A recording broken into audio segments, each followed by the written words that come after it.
बिस्मिल्लाहिर्रहमानिर्रहीम and welcome to news at 9। आज भी ख़बरों का मेरे पास बहुत बड़ा ज़ख़ीरा मौजूद है। एक तो पाकिस्तान क्रिकेट में बहुत कुछ हो रहा है। पाकिस्तान की सिलेक्शन कमेटी ने आज मीटिंग की है और पाकिस्तान क्रिकेट बोर्ड से मेरे कुछ सवालात हैं वो मैं आपके सामने रखूँगा। उसके अलावा भारत ऑफ कोर्स जीत गया है एशिया कप, तो भारत की शानदार परफॉर्मेंस, उस मैच में बहुत कम स्कोर हुआ तो उस हवाले से काफ़ी रिकॉर्ड्स भी बने हैं नए, वो बताऊँगा। और कौन कौन अवार्ड लेने में कामयाब हुआ और कितने पैसे मिले हैं इस हवाले से वो बताऊंगा आपको। उसके अलावा जो सूरत हाल है वो है अरशद नदीम से मुलाकात की है एक पाकिस्तान के क्रिकेटर ने। बड़े अच्छे क्रिकेटर हैं पाकिस्तान के, बहुत खेले पाकिस्तान से और अभी आना भी चाह रहे हैं वापस, तो वो मैं आपको बताऊंगा। मुलाकात भी की है और उनको कैश अवार्ड भी दिया है उन्होंने, कैश रिवॉर्ड कहिए अवार्ड कहिए, वो भी है। उसके अलावा पाकिस्तान की वुमेन टीम भी चली गई है। अब कहाँ गई है पाकिस्तान की वुमेन टीम, इस पर बात करेंगे। उसके अलावा दो शॉर्ट स्टोरीज़ हैं CNS गोल्फ चैम्पियनशिप के हवाले से, और जर्मन फुटबॉलर ने एक बड़ा काम किया है, सब आपको बताऊंगा। तो पहले शुरुआत करते हैं एशिया कप से। एशिया कप में भारत ने बासानी जीत लिया एशिया कप। श्रीलंका को शिकस्त हो गई कोलंबो के मैदान पर। श्रीलंका ने जो स्कोर किया था वो काफ़ी कम था, यानी काफ़ी कम से मुराद यानी वो स्कोर था ही नहीं। 51 रन्स उन्होंने बनाए और 15 ओवर्स भी नहीं खेल सकी टीम, और फिर 7 ओवर में इंडिया ने स्कोर पूरा कर लिया। The highlight was Mohammed Siraj, उन्होंने 6 खिलाड़ियों को आउट किया और 6 विकेट लेने के बाद वो of course man of the match बने। मैन ऑफ द मैच ये बने, मैन ऑफ द सीरीज़ बने कुलदीप यादव, लेग स्पिनर हैं, लेफ्ट आर्म चाइनामैन बॉलर हैं इंडिया के, और उन्होंने 9 विकेटें हासिल की। एक मैच में उन्होंने 5 खिलाड़ी आउट किए थे पाकिस्तान के खिलाफ और श्रीलंका के खिलाफ उन्होंने 4 खिलाड़ी आउट किए, बहुत अच्छी बॉलिंग की। उसके अलावा रविंद्र जडेजा को बेस्ट फील्डर का अवार्ड दिया गया। जो सेकंड आने वाली टीम यानी श्रीलंका को पैसे मिले वो $75,000 मिले, और उसके अलावा जीतने वाली टीम इंडिया को दिया गया $1.5 लाख। तो ये था सूरत हाल। पाकिस्तान की तरफ से रिप्रेजेंटेशन थी, उसमें सलमान नसीर थे पाकिस्तान की जानिब से। और सलमान नसीर क्यों थे? क्योंकि वो हैं चीफ ऑपरेटिंग ऑफिसर और उन्हीं की कुर्सी पक्की है, मतलब वो इलेक्टेड नहीं है, वो he is a definite part of PCB। क्योंकि क्रिकेट बोर्ड के चेयरमैन का तो आपको पता नहीं है ना, चेयरमैन तो पाकिस्तान क्रिकेट बोर्ड का कोई है ही नहीं। मैनेजिंग कमेटी के सरबराह हैं ज़का अशरफ साहब, तो वो नहीं थे। अब वो क्यों नहीं थे वो मैं आपको आगे बताता हूँ। वो इसलिए नहीं थे क्योंकि वो इस तगदो में लगे हुए हैं कि पाकिस्तान क्रिकेट का कुछ मामला वो बेहतर करें, और पाकिस्तान क्रिकेट के हवाले से वो मीटिंग करने का इरादा रखते हैं। साबिक क्रिकेटर्स से वो मिलेंगे। आज मुलाकात हुई इंज़मामुल हक की, अपने सिलेक्टर से मुलाकात भी हुई और बातचीत भी हुई, और उन्होंने टीम तकरीबन फ़ाइनल कर ली है पाकिस्तान की, जो वर्ल्ड कप में खेलेगी, जो स्क्वाड पाकिस्तान की जाएगी वर्ल्ड कप के लिए, वो तकरीबन फ़ाइनल हो चुकी है। और उसमें 1-2 तब्दीलियाँ तो ऑब्वियस हैं, क्योंकि Naseem Shah is not fit. उसके अलावा आपकी बॉलिंग हार्मनी में कुछ मसाइल का और भी सामना है फिटनेस के हवाले से, और बैटिंग में अगर देखें तो फॉर्म का मसला है। तो इस हवाले से 2-3 तब्दीलियाँ नज़र आ रही हैं। जो नाम चल रहे हैं फास्ट बॉलर्स में, नसीम शाह की रिप्लेसमेंट के तौर पर वो ज़मान खान है, हसन अली है, और अब कोई कह रहा है कि अरशद इकबाल को भी देखा जाएगा, लेकिन अरशद इकबाल आई थिंक इतना आगे नहीं है, उनसे पहले शाहनवाज धानी भी हैं। तो ये नाम फाइनल हो जाएंगे और 2-3 रोज़ में टीम का ऐलान हो जाएगा। और बाबर आजम से मुशावरत भी उन्होंने करनी है इंज़मामुल हक ने। ठीक है, ये बात हो गई। उसके अलावा अब बात कर लेते हैं ड्रेसिंग रूम के अंदर से ख़बरें निकल रही हैं, टीम के झगड़े हो रहे हैं, फ़लाँ इस तरह की ख़बरें तो आ रही हैं, लेकिन इसको छोड़ दीजिए, ये कोई ऐसी बात नहीं है, इसको छोड़ दीजिए। मेरे अपने कुछ सवालात हैं पाकिस्तान क्रिकेट बोर्ड से, वो मैं करना चाहता हूँ। पाकिस्तान क्रिकेट बोर्ड, ये जो एशिया कप आज ख़त्म हुआ, इस हाइब्रिड मॉडल के तहत खेला गया। पाकिस्तान में 4 मुकाबले हुए, बाकी श्रीलंका में हुए।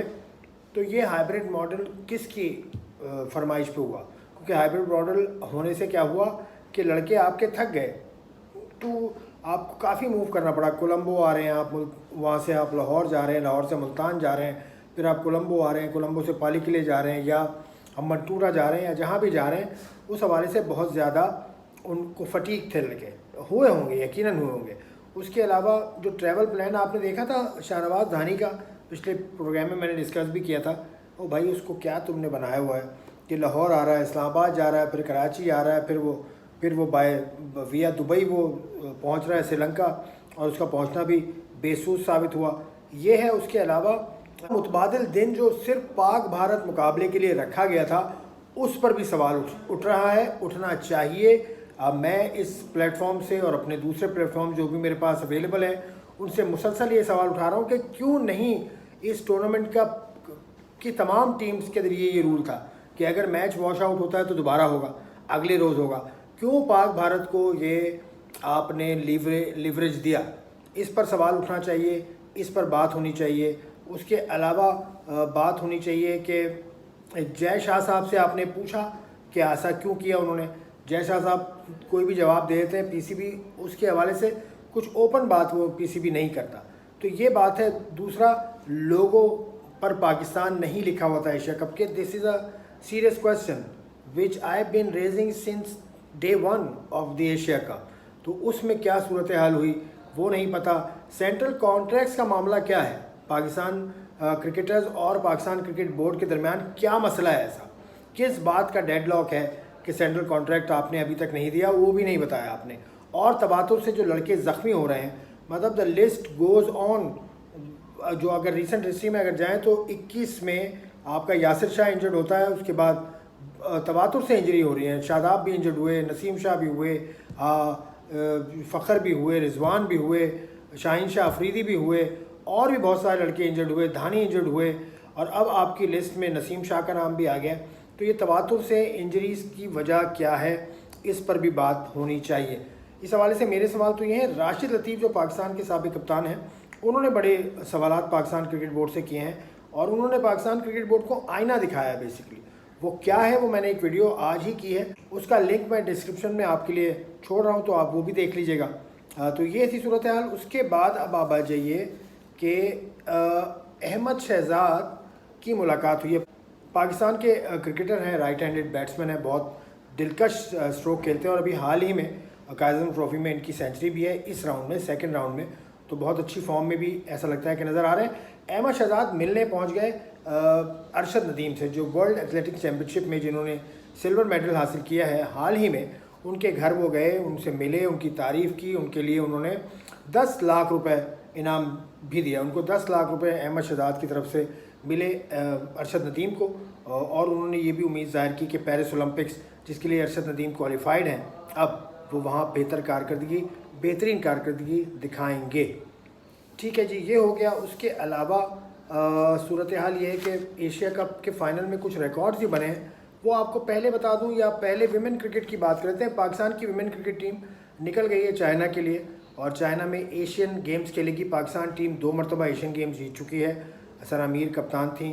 Back to back 2 Asian games Pakistan की टीम जीत चुकी है। 21 सितंबर को पाकिस्तान अपना पहला मुकाबला करेगा एशियन गेम्स में, जो ग्वांजू चाइना में हो रहे हैं। तो इस हवाले से आपको अपडेट मैं उस वक्त देता रहूँगा। अब शॉर्ट स्टोरीज़ की तरफ आने से पहले मैं आपको इस एशिया कप फाइनल में बनने वाले रिकॉर्ड्स बताता हूँ। मुकाबला हुआ 21.3 ओवर का टोटल मुकाबला, दोनों इनिंग्स। तो ये कोई भी वनडे फाइनल इतना छोटा कभी नहीं हुआ। तो वनडे फाइनल किसी भी इवेंट का, उसके हिसाब से ये रिकॉर्ड बन गया है। क्योंकि इससे पहले जो भारत की टीम जो 2021 में जो चैंपियंस ट्रॉफी खेली थी, इंग्लैंड और भारत का मुकाबला हुआ था फाइनल का, वो 40 ओवर का था, क्योंकि बारिश के बायस दोनों टीम्स को 20-20 ओवर दे दिए गए थे। तो आज का ये मुकाबला 21.3 ओवर में ख़त्म हुआ। तो ये एक रिकॉर्ड है कम तरीन के हिसाब से। उसके अलावा श्रीलंका का जो स्कोर के एतबार से श्रीलंका की टीम ने सबसे कम स्कोर किया है, बैटिंग फर्स्ट या आप सकते थे टारगेट देने के हिसाब से, तो इट वाज 51। ये भी फाइनल के अंदर सबसे कम स्कोर है। अब शॉर्ट स्टोरीज़ की तरफ आऊँ तो जर्मन के फुटबॉलर हैं, उन्होंने एक काम किया, खैर वो बाद में बताऊँगा आपको। CNS गोल्फ चैम्पियनशिप, जो chief of naval staff golf championship, वो शब्बीर इकबाल ने जीत ली, और शब्बीर इकबाल तीसरी मरतबा मुसलसल चैम्पियनशिप जीतने में कामयाब हुए। शब्बीर इकबाल अब तक जो 27 चैम्पियनशिप्स हो चुकी हैं, इसमें से 21 मरतबा टाइटल जीते हैं। Shabbir Iqbal is that dominating in this championship. और अहमद बेग को उन्होंने पीछे छोड़ा। Ahmed Baig finished at the second spot. अब यह है कि इंतखाब आलम साहब को आप जानते हैं। इंतखाब आलम साहब पाकिस्तान के साबिक़ कप्तान हैं, लेग स्पिनर हैं, और बहुत पहले क्रिकेट खेलते थे, पाकिस्तान टीम के मैनेजर कई बार रहे। उन्होंने ये कहा है कि भाई वो समझते हैं कि बाबर आजम ने बहुत गलतियाँ की एशिया कप में, उसको चेंज कर दिया जाए, और वो समझते हैं कि अभी टाइम है कि चेंज किया जाए वर्ल्ड कप से पहले, और वो शाहीन अफरीदी को उन्होंने वोट दिया है। खैर उनके ख्याल है। और आखिरी में जर्मन फुटबॉलर हैं रॉबर्ट हावर, उन्होंने इस्लाम कबूल कर लिया। इस्लाम कबूल करने की ये खबर उन्होंने अपने इंस्टाग्राम में लगाई। लेकिन ये थी आज की हमारी बुलेटिन का अहवाल, जिसके अंदर काफ़ी चीज़ें मैंने कवर की। आपको पसंद आया तो आप लाइक भी कीजिए, शेयर भी कीजिए। खुदा हाफिज़।